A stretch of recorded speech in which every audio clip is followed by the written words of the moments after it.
name's Bond. James Bond.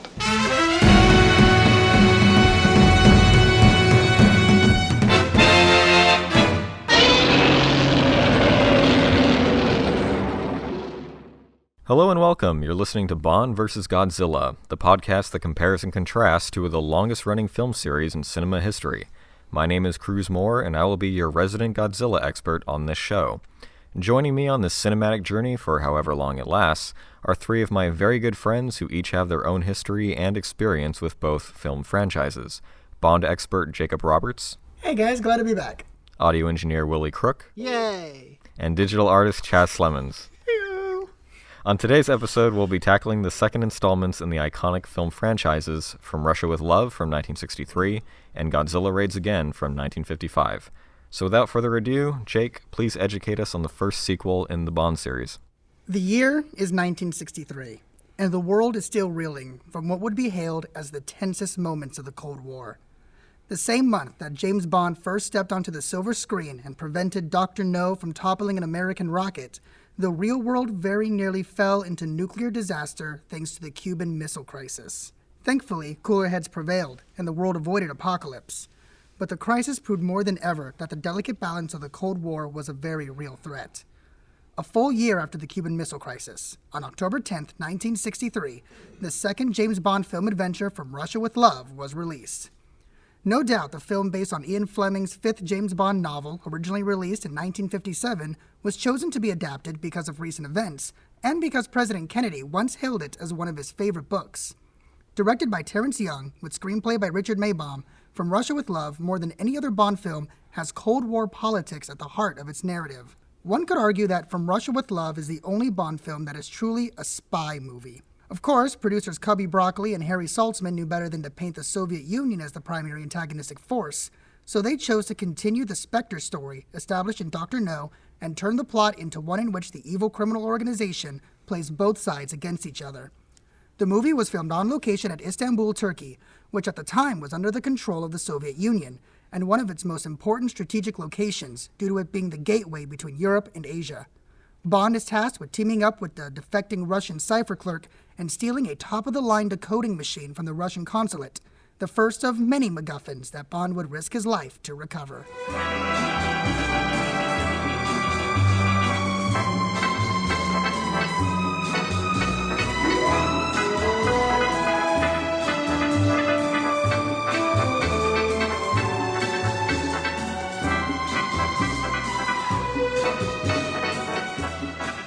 So would you say that as soon as JFK announced that was his favorite book, that was like, okay guys, go, make it. I believe JFK, the article in which he listed, it was amongst his 10 favorite books of all time, and I believe it was 1961 that JFK gave that article.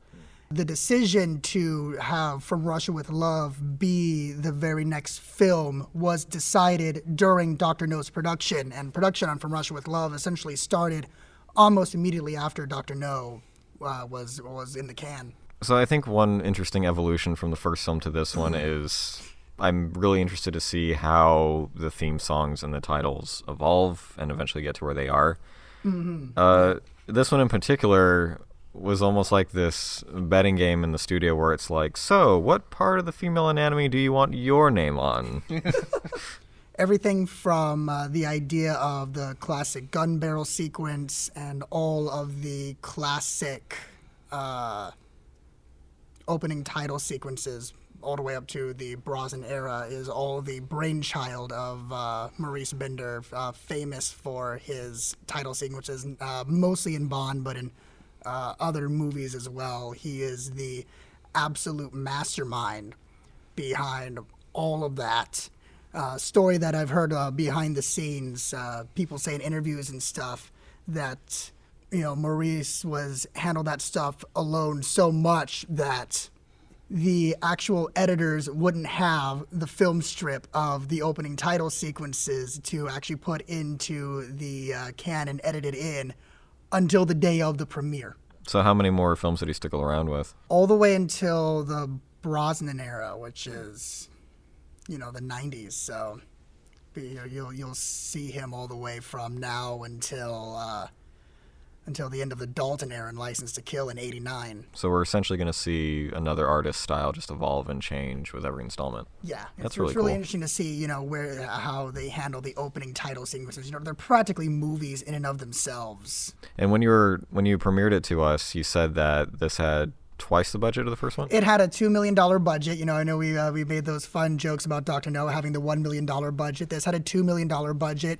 It went over budget. For March with Love had a pretty rigorous production. A lot of things did not go smoothly.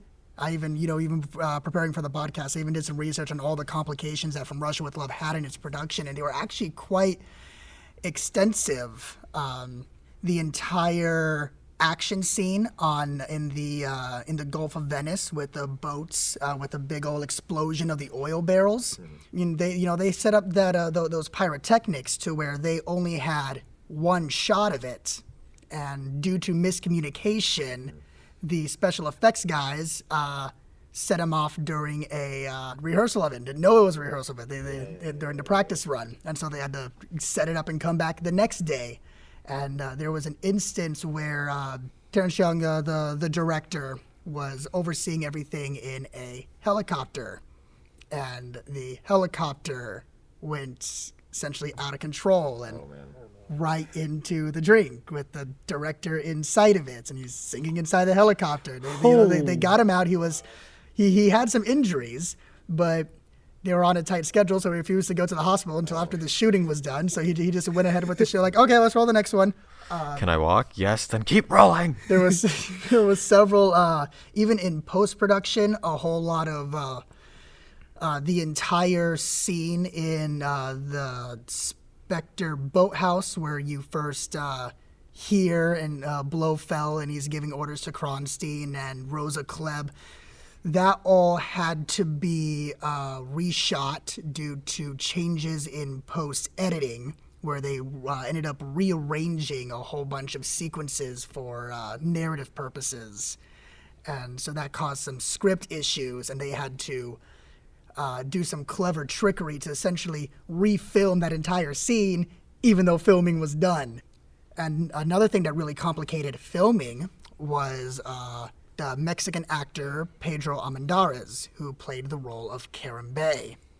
During the filming, he became deathly ill, and he was insistent that he had to finish this movie. He had to finish it, and so they changed up production to make sure that they could film his stuff as quickly as possible, changing production line just to make sure all of his scenes are shot. And they say that in some scenes while he's performing, there are literally crewmen behind him propping him up to keep him standing while he's performing. And unfortunately, he did not make it to see the release of the film. He died before the film released, and put him in a hospital bed in Mexico, and until he couldn't handle the pain anymore, and he shot himself with a pistol that he smuggled into the hospital. Whoa. Yep. Interestingly enough, Pedro Armendariz's son, his real-life son, makes an appearance in a later Bond film. So, obviously, if we can get that far, and I can point him out to you. That's crazy to think that this guy was so deathly ill, because everything about his character has a lot of enthusiasm and charisma. The character of Karen Bay is one of the best things about From Russia with Love. He just has a really fun character that you just gobble up whenever he's on screen. Brilliant actor. Like, even though his position is drastically different than Bond's, you do feel like he is an equal to him in many ways. He has, like, a periscope installed in the Russian embassy. It's like...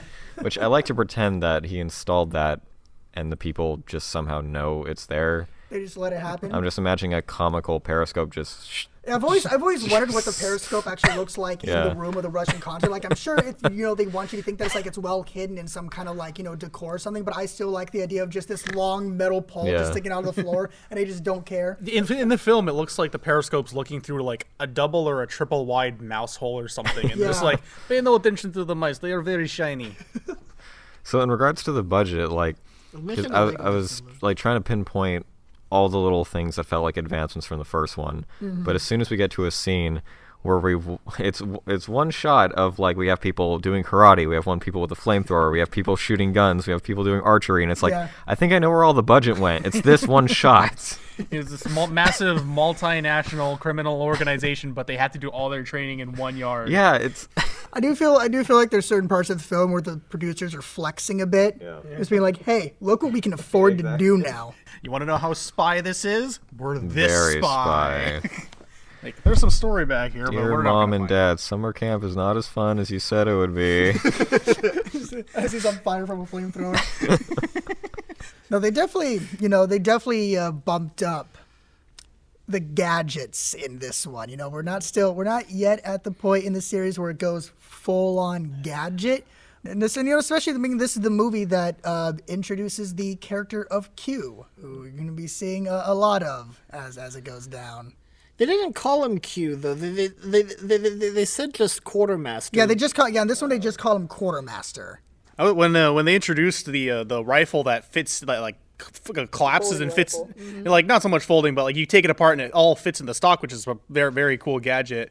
I was kind of afraid like, oh, they're gonna use this for an assassination and they'll never use it, but I was pretty pleased to see that he uses it to take out the helicopter, which is pretty cool. Yeah, he uses it to shoot the assassin Krylenko, and then he uses it against the helicopter. Well, the other guy uses it off of his shoulder with a broken arm. Yeah. While he also was secretly sick with cancer. Did anyone get Fury Road vibes from that? How? Oh, because there's a scene where Max doesn't feel confident that he can hit the target from far away, so Furiosa props the rifle on his shoulder and shoots it. Did she have a broken arm in that too? She had one arm. It's about the same. I need to see that movie again. It's Yes, been you too long. do. You are correct.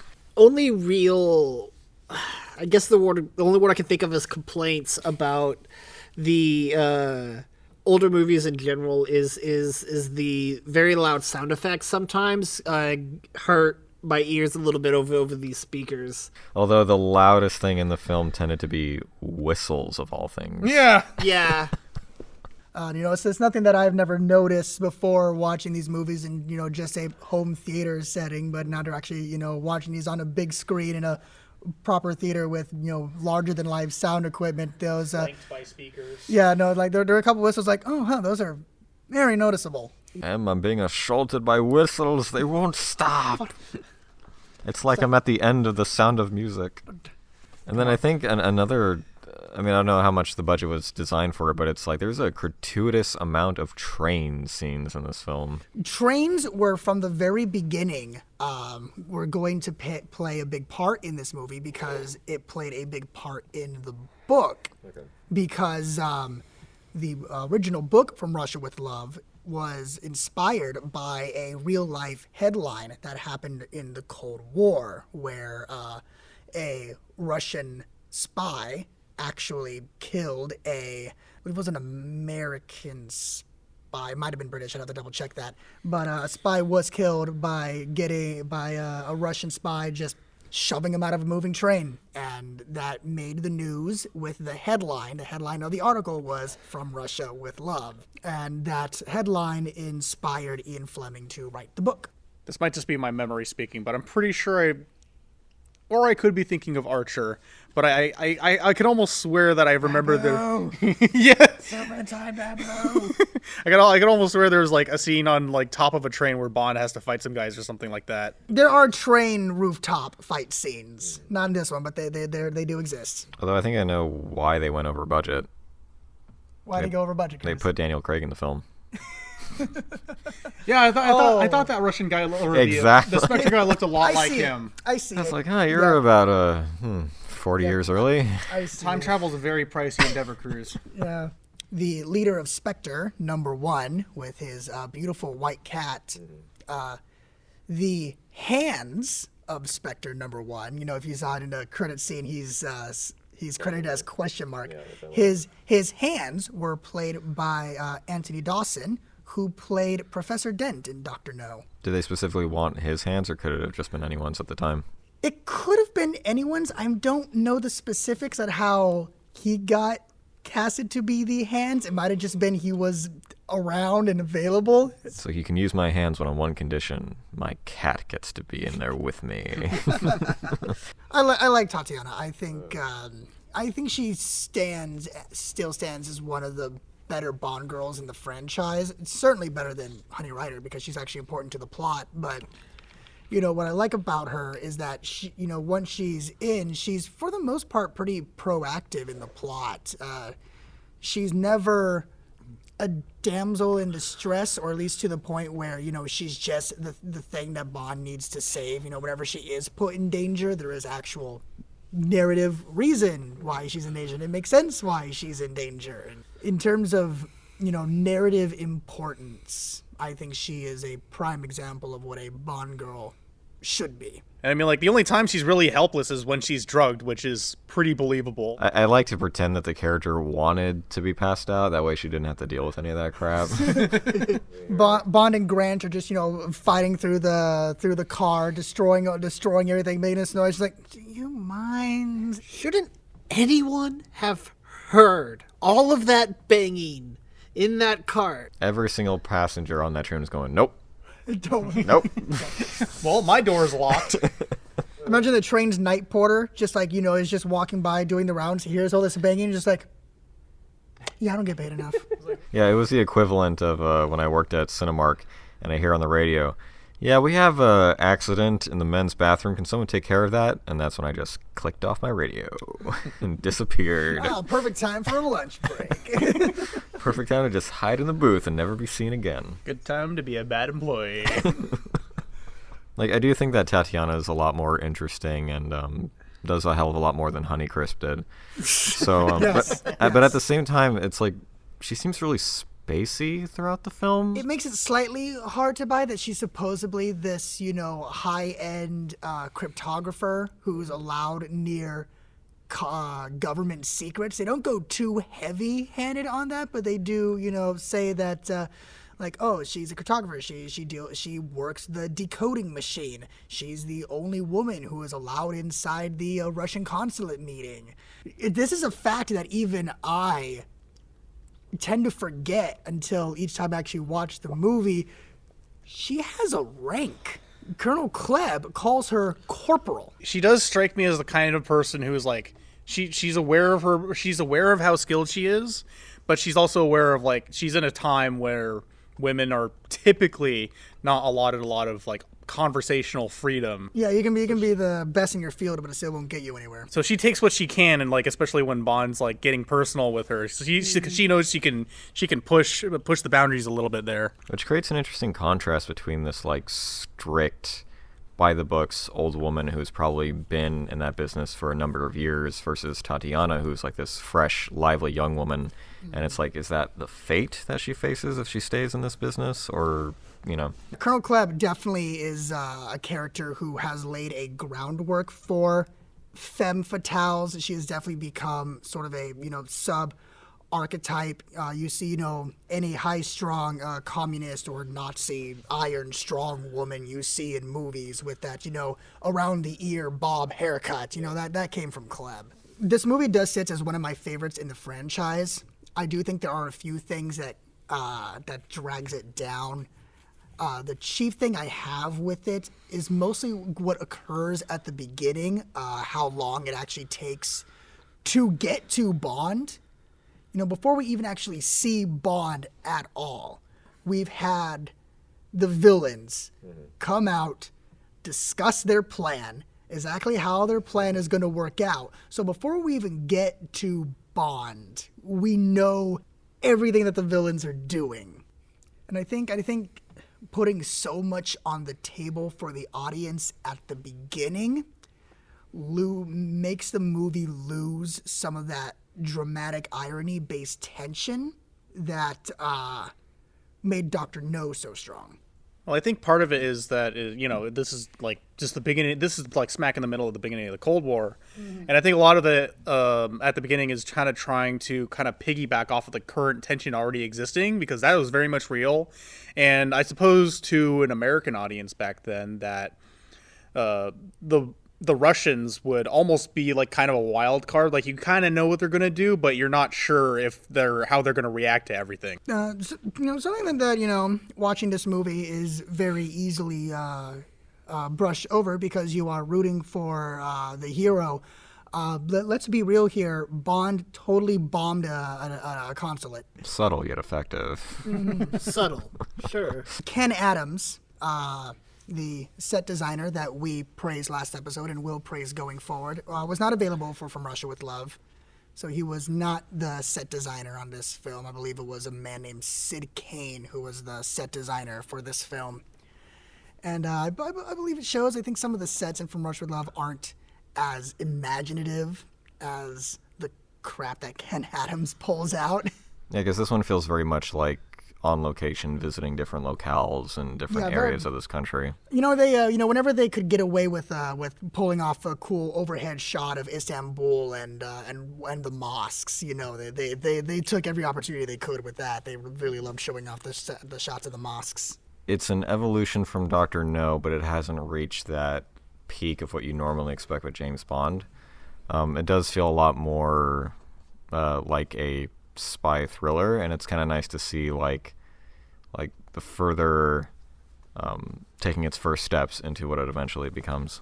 Like, I think one of the benefits of it being more of a spy thriller is that when there are like action scenes, like they do feel like that extra sense of tenseness, like when they're shooting the guy who's trying to escape out of the hatch on the woman's mouth. Yeah. Like, there's only 5 people involved in that scene, but it feels very important and like very like subterfuge. Like they're doing something very discreetly and very important. My favorite action scene is the shootout at the gypsy camp. That was a good one. That was pretty crazy. Especially since it kind of foreshadows like kind of the intent of I forgot the guy from Spectre, but he's basically making Daniel sure Craig. Bond. Yeah, basically. But he's basically making sure Bond doesn't get killed. And so, like, it's pretty interesting just seeing him just kind of waiting there patiently. I kind of like how he has this superiority to him, where he's like, "I've been your guardian angel this whole time, Bond." I find it funny with Red Grant. Up until the train, he is silent. He doesn't have a single line of dialogue, and he's just this big, hulking, muscular man, always watching from the shadows. And then when Bond actually starts talking to him, granted he is putting on a bit of a character, but he talks with this, very upper nasally, posh talking style, old man. I was expecting Bond to be like, "Are you really from England, sir?" And he's like, Duh. I mean. Yeah, I was expecting like an Inglourious Bastard scene of like ordering 3 drinks and then being exposed somehow. Red wine with fish.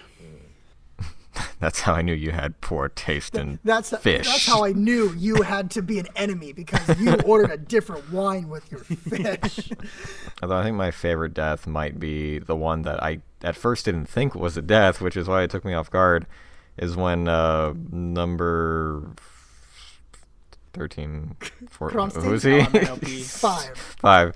When number 5 gets stabbed in the ankle, and I'm like, ouch. Oh, that was mildly inconvenient. Yeah, exactly. Oh, he's going down. He's dead. Okay. He's going down. It must have been his Achilles heel.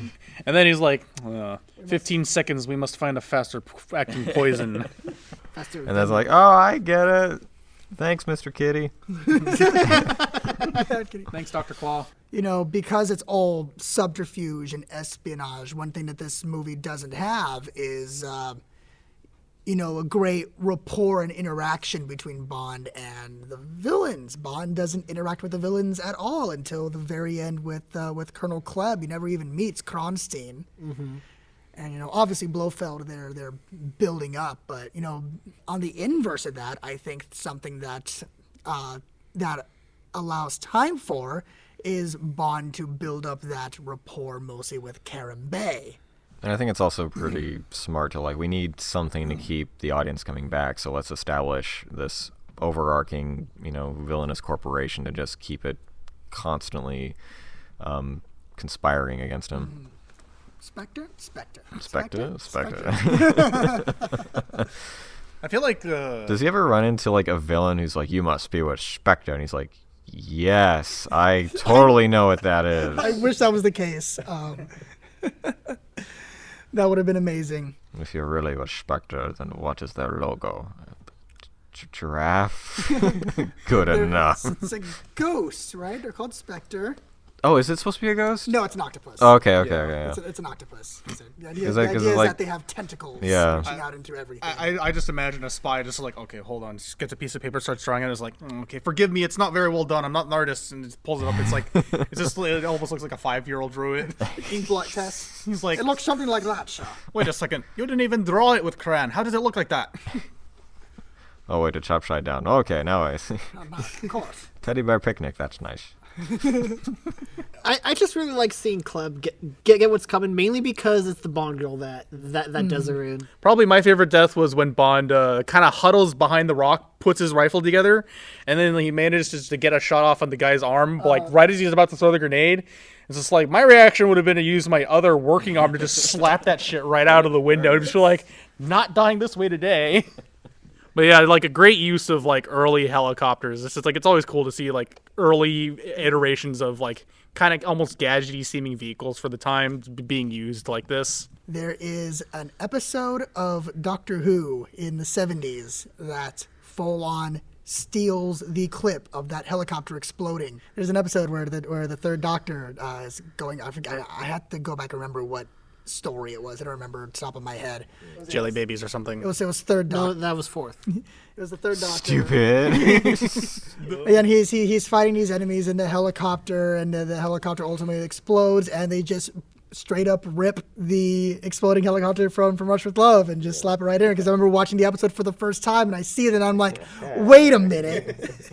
Because there are moments where Godzilla will reuse footage either from itself or from some other film. We've learned that well already. Yeah. Yeah. Oh. Yeah. So I like pinpointing things where it's like, hey, I recognize that clip. yeah, it's I know like exactly where that's from. it's like people who are like standard viewers won't catch it, but if you're paying attention, they'll be like, wait a minute. As far as the Bond films go, I would definitely say that this one is the slowest pace. I wouldn't say that is a fault of it, as opposed to just a manner of the beast that it is, being a spy thriller.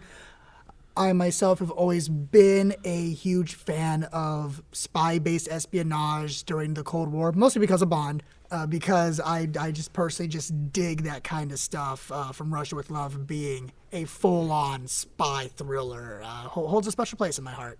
I like the use of the gadgets in this one, like how the suitcase, like it has an exploding gas canister. It has $50 like dollars in some currency just slipped into the little straps that hold the two sides together. $50 worth of seashells. 50! And I like the quip at the beginning where like they're obviously being followed, and the guy's just like, well, that's how things are around here. They follow us, and we follow them. Yes, I really like that. I really like that scene. It kind of sets the mood of what the Cold War is like in Istanbul, where they don't even try to hide it. They're just fighting the Cold War out in the open. All right, same time next week, guys. Yeah. Or, Yeah. It kind of reminds me of like the old like Looney Tunes gag of like, the sheepdogs and the wolves. When once it gets the head of their shift, they go to the clock out like all right, bye Frank, bye Mark. Yeah. From Russia with love, I fly to you, much wiser since my goodbye to you. I've traveled the world to learn I must return from Russia with love. Before we go any further, there is something that I need to bring up. During the You're podcast, pregnant. fuck.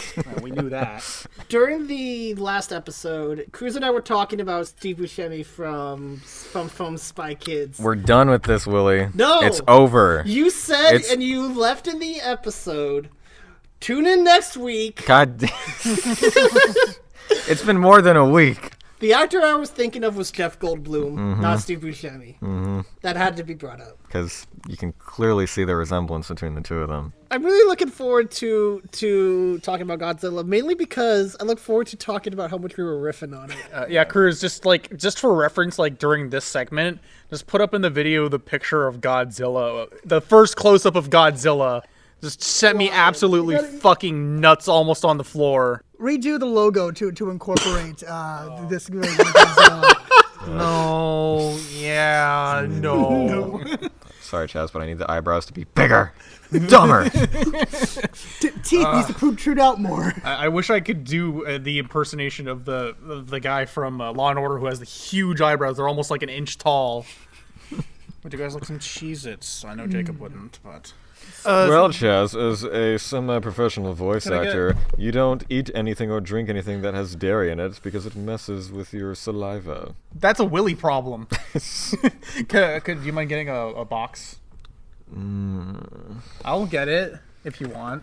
You got disabled man get the box. Well, I said I would get it, and you got to stretch out your disabled foot. So. Hello, Mr. Cockroach. How are you? Don't say that. Are you serious? Is it dead? It looks dead. But I don't know for how long. It's not like super decayed or anything. Find it. What? Is it on its back? Yeah. Okay.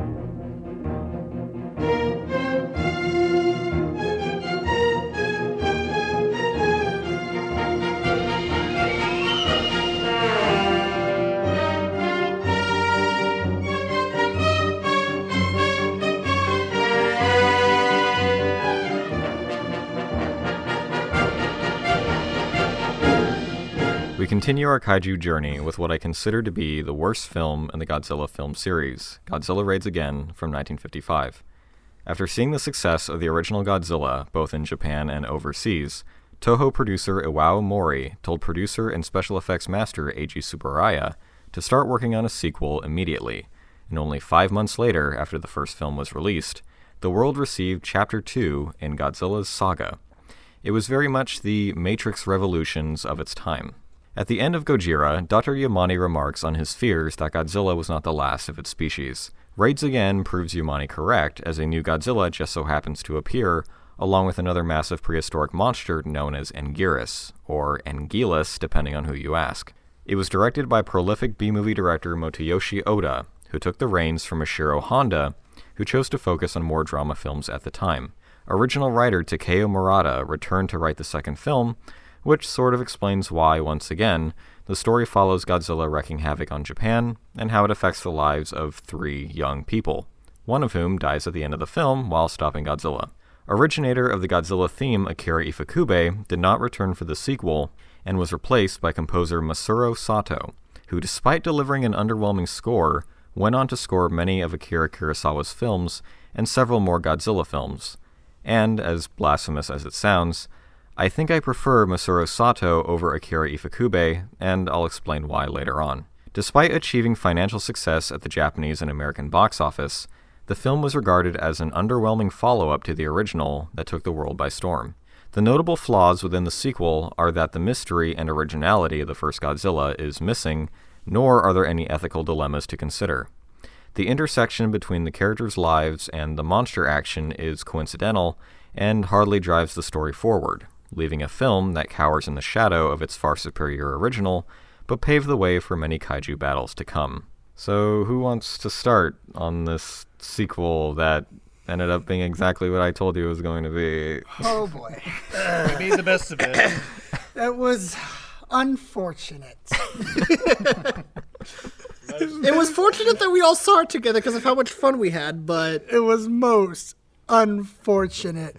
Oh boy. I will admit that with this being the third time I've watched the film, it was the most fun I've had watching the film because Chaz, Jake, and Willie pretty much MST3K the entire thing. And I was completely fine with it. It was a total rip tracks. I tried Yeah. to take the movie seriously. It didn't let me. And after a while, like, I had to crack jokes at it. Like, I was giving it the benefit of the doubt until the shot. That first close-up of Godzilla's face. Yeah, How the shot empowering was that? The shot that turned Chaz into a cackling hyena for about Yeah. 5 minutes. Roughly, like if I had kept laughing like that any longer, I would have been genuinely put in medical distress. At that point, all bets were off. This thing's getting ragged. Yeah. But his teeth are like sticking out at a 45-degree angle on the top row, and he almost looks like a badly drawn cartoon character. He doesn't have dental insurance. It's not his Well, fault. neither do I, and what's his excuse? Godzilla needs to brush his teeth and get some goddamn Invisalign. Godzilla needs to unionize. As far as all of the many problems that this thing had, the close-ups, so many close-ups, all of them. And so many double sped, 2x speed close-ups of fighting.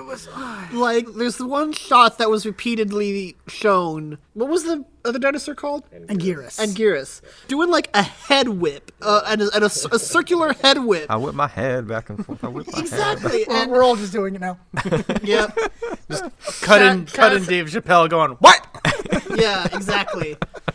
The story behind the increases in speed for the fighting is that they were shooting with 3 cameras, 2 of which were filming at the correct speed for the fight sequences. The third camera, whoever was running it at the time, did not set it correctly. Now, normally, special effects genius Eiji Tsuburaya would have looked at that and been like, no, that's completely unacceptable. That's not how it's supposed to look. But apparently, he did look at the footage and go, yeah, that's fine. We're just going to work with it. And one can only assume that it's because, well, we just destroyed this entire set of models. We can't do it again, so just roll with it, guys. That makes it even worse for me because I was Yeah. at least thinking that okay, maybe it was an artistic choice that just Same. didn't pan out. No, you were just lazy sacks of shit. No, they're not lazy. They did the best with what they ended up saying. no. Okay, one cameraman fucked up. And we all paid for it. I knew that we definitely weren't in for a masterpiece here when Godzilla is just there 3 minutes in. You know, the first film, the build-up. Oh my God, that build-up. But then you get to hear they like, oh, flying. Oh, I had to make an emergency landing on this island. Godzilla. They just like, they look through a crack and there's Godzilla. Oh, there's another monster too. Godzilla having a colossal fucking titan fight with There was the zero Agusaur. build-up. He's just there. Yeah, that was the part that I All of a felt the sudden, same. a wild Godzilla appeared.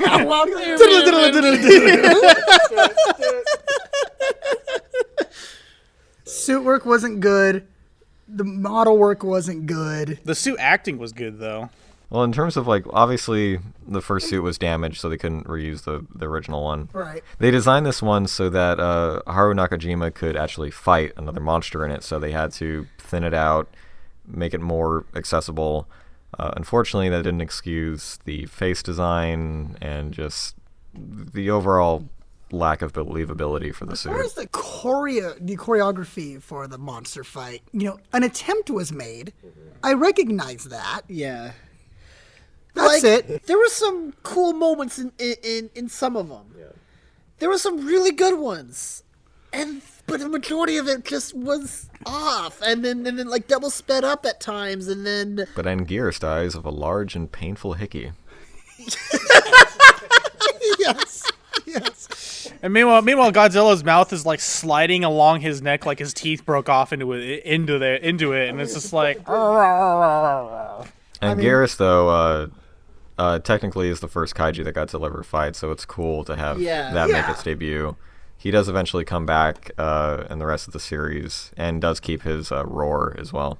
I really liked the roar for Anguirus. I like the fact that you do, because, like, it's really pathetic. I think part of what makes that roar seem kind of pathetic is the suit modeling, because a lot of times that roar was coupled with that close-up shot of Anguirus doing that weird head twirl thing. So, like, it comes across as like, oh my God, did you seriously just? The fire effects and the explosions, the pyrotechnics, those are actually pretty good. Yeah. Those were good. And then the effect of the the water flooding into like the subway area. That was cool. That was good. Like there's like a small weak point where you could kind of see where they kind of like had trouble blending it in, but overall, The first movie had that too, and I say that's within that line of forgivability. Well, true Godzilla fans say you don't see the strings. Did you guys like how the movie just made a left turn at the traffic lights and became about a crime story? That was actually fairly interesting. And then the monsters came back. Yeah. That's the entire movie in a nutshell. It was great. Then the monsters showed up. So the reason behind that was that the writer wanted to express what would Osaka look like if people started looting and just kind of like running through the streets and doing whatever they wanted. Unfortunately, because of time and budgetary reasons, it had to be turned into just this set of criminals who just so happens to blow up this, To the film's credit, I really do like how they black out the entire city. Yeah. All you see are the flares in the sky, and everything is cool. just quiet. Because it reminds me of, like, what would Japan do during the air raids, but shut all the power down and just wait. Well, clearly we are glancing over what is undisputably the best part of the movie, where we just watched the first one again. The film is already as short as it is, and yet they have to pad out the runtime by showing us a better movie. It just went on. Yeah, I want to say that was 5 minutes, and then there was 5 minutes, or maybe even 10 minutes of the end of the movie. Of shooting a mountain. Of just shooting a mountain. Well, Godzilla just stands still and lets it happen. Which I still think is, like, for effects-wise, I think it's pretty impressive. Unfortunately, it just keeps going on and on. Unfortunately, the shot is precluded with just an overhead shot of Godzilla in like a fake valley, and he's standing perfectly still. Yeah. Just standing there menacingly. Yeah. The director's vision is based on movement. If I don't move, he won't see me. Lots of weird decision making by Godzilla here, and like because later on, like the Japanese army sends up some guys with fuel barrels to, I guess, distract Godzilla, prevent him from leaving. And so, but hypothetically, Godzilla's just kind of like maybe waist deep in ice, and he's just looking at guys like tiny like ant-like people just rolling out drums in front of him. It's just like, well, ain't that a thing? That's neat. I like your response to that, Chaz, which is he's being buried in ice to his neck up, and he's like, guys, I'm not going to do too well when the tide comes in. Although, to Tsuburaya's credit, that was actual ice that they were dumping all over Nakajima. No, I believe it. It looks like it came straight out of his ice cube tray in his freezer. Yeah. No, they had an ice machine. It was actual chunks of ice. It was freezing. Perfect cubes of them, yeah. Just like the natural ice on those good old Japanese mountains. The part that really threw me off at the end was the end. Yeah, you really did not like the lack of denouement. The first Godzilla had a bit of de-escalation with them calling out for Serizawa, giving him the salute. A lack of a denouement was considered rather normal for movies, and if it not just in Japanese cinema, but American cinemas too. It was fairly common to where, okay, that's the story, climax has happened, end. I've never had an ending throw me off like that before. Like I've seen all the old Bond movies twice. Yeah, but I said 50s. Oh, you said 50s. I heard 60s. It was a pretty common practice to not let the end linger all that much. To me, it felt very abrupt. I feel like there could have been another minute or two of something. No, because see, they already did that in the beginning, in the middle of the movie, where Osaka got destroyed. So what are we going to respawn with? Oh, we're just going to crack jokes about finding brides. That was the other thing that threw me off. Like immediately, it's like, why are they joking all of a sudden? Like sure, making the best out of a bad situation, trying to find some humor, but That's not this. Yeah. Well, Willie, if you want an ending that's kind of more classical in that design, you could watch the American version of this film, which is just a whole nother can of worms to talk about.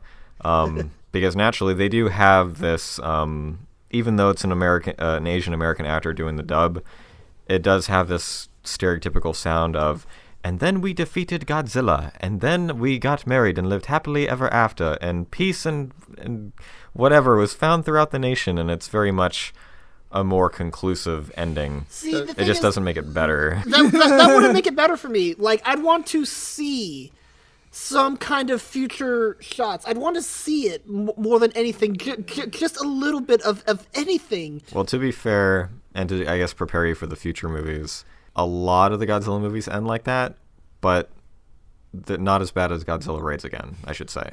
I'm looking forward to seeing how the wind downs differ, and if a good movie makes the ending that much more okay if it just kind of ends. We'll make a new segment where Willie measures the impact of the ending. Yeah, because they are very much similar. So I'll be interested to see how you feel by the end of them.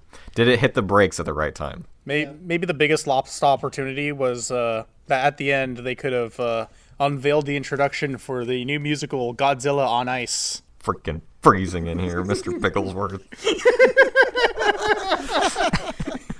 I also like your joke, Chaz, about instead of the radio operator being sad about her potential boyfriend's death, she's sad over the concept of, they're putting Godzilla on ice and they're going to take his kidneys. They stole my shit. They stole my fucking kidneys. Did you say the other version or a version had a thing where like Godzilla like stuck his claw out of the ice or something? Yeah, I think the American version, which is known as Gigantus, the fire monster in America. Oh, that is much worse.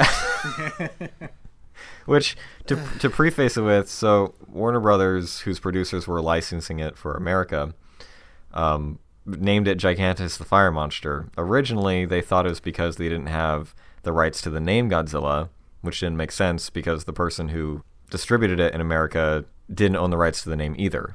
So it wasn't a rights issue.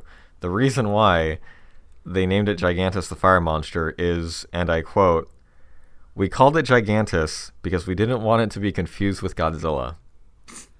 What the fuck are you talking about? Yeah, because they felt like we want this to be completely separate and make something brand new, but even people during the time who made Godzilla a box office success in America were like, that's Godzilla. We know what that. There were news articles that were like, why are they calling this something different? So to add to that story and to give context to the ending of the claw coming out, not only was it renamed to something different, but originally Godzilla Raids Again was going to be re-edited into a movie called The Volcano Monsters.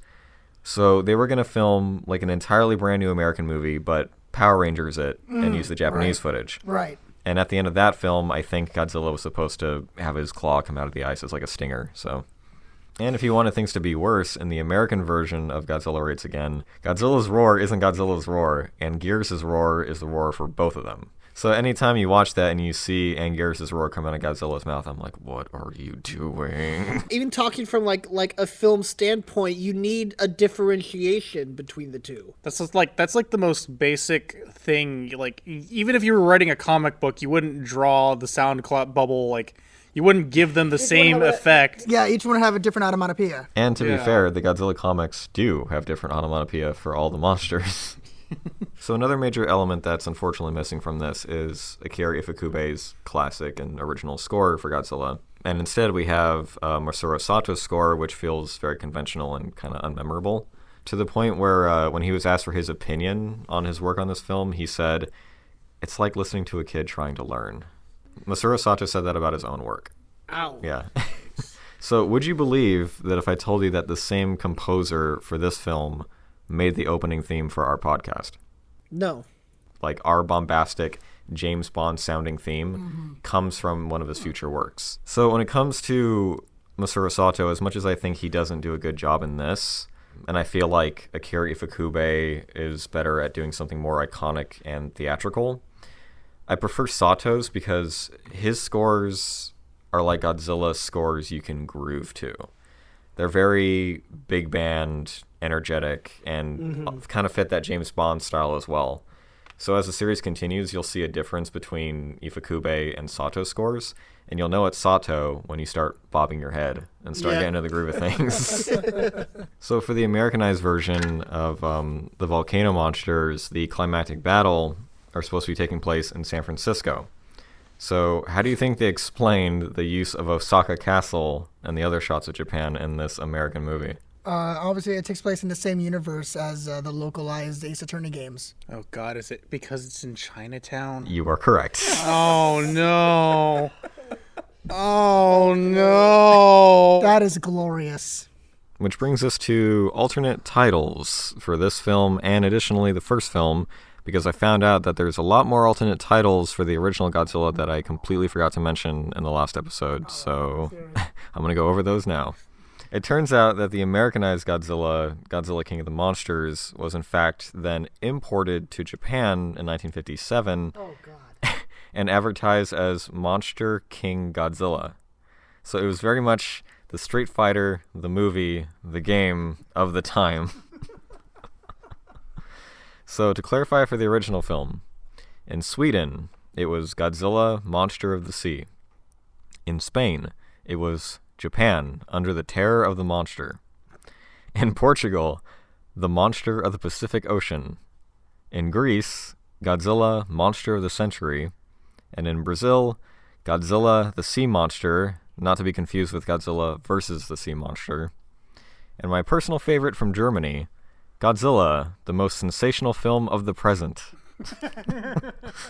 So moving on to Godzilla Raids Again, in Japan it was known as Gojira no Gyakushu, translated as Revenge of Godzilla, as well as Godzilla's Counterattack. In America, Godzilla Raids Again, or as we all know by now, Gigantus the Fire Monster. Not to be confused with Godzilla. In Spain, it was known as King of the Monsters. In France, The Return of Godzilla, not to be confused with The Return of Godzilla from 1984, also known as Godzilla 1985. In Germany, Godzilla Returns, and my personal favorite from Brazil, Godzilla Attacks Again.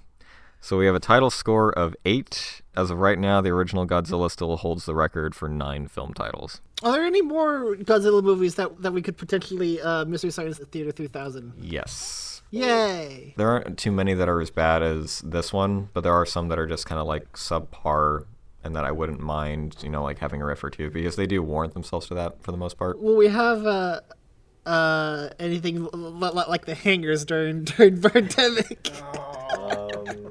It depends. Once we get to the ones made in the 70s, right? Yeah, 60s or 70s, yeah.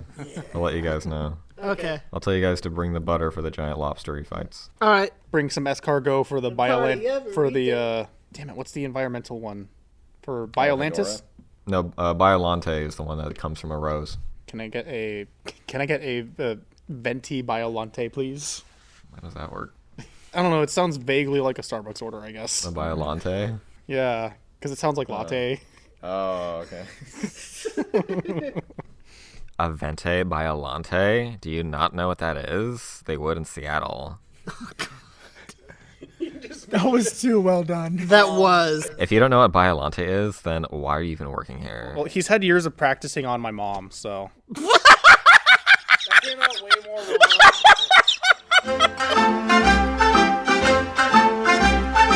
ゴジラさんゴジラさんすごいお顔で胸の火吐いてビルも通りもひとまたぎ廃墟者だよゴジラさんどうせこの洋百のためまあさいっぱいゴジラさん And we're back to the Bond vs. Godzilla podcast. How's everyone doing tonight? You doing okay? Not regretting every decision you've ever made. That's nice. In closing, I will say that despite Godzilla Raids Again's, disappointing outset, it did encourage Toho to just keep funding their special effects department and continuing the trend of just creating the kaiju genre.